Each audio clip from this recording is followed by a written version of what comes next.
All right, guys, here we go. To kick off to WrestleMania 32, we start with the Intercontinental title match with Ryback and Kalisto.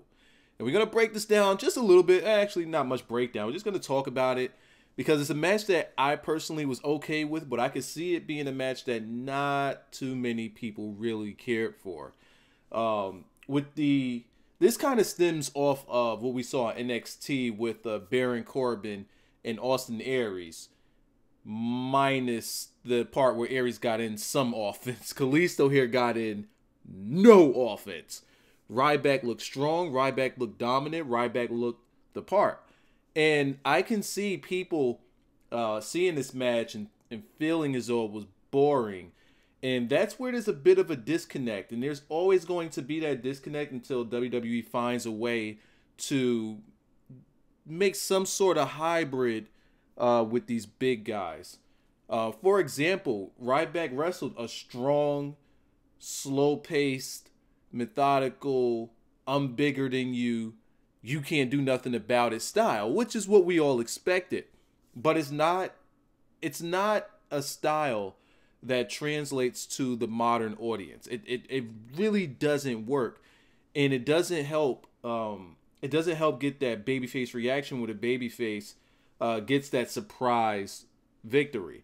Now, we're not going to get a babyface comeback out of this one because it just doesn't work when Kalisto's literally about 4 feet shorter than Ryback. He's about 4.5 feet shorter than Ryback. So that right there doesn't work. There were a couple of good spots in this one, and we had a finish that actually made sense. So we have one of those spots being after Ryback's dominating this guy.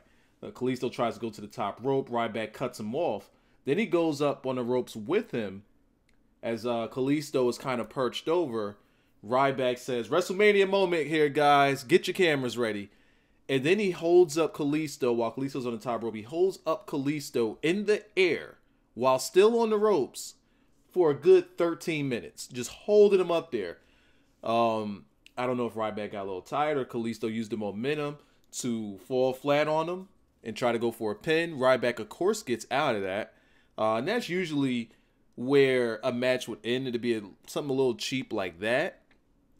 But good thing that they didn't go with that because this just would not have worked. The match already didn't have momentum, and if you would have went with a victory like that, nah, wouldn't have worked.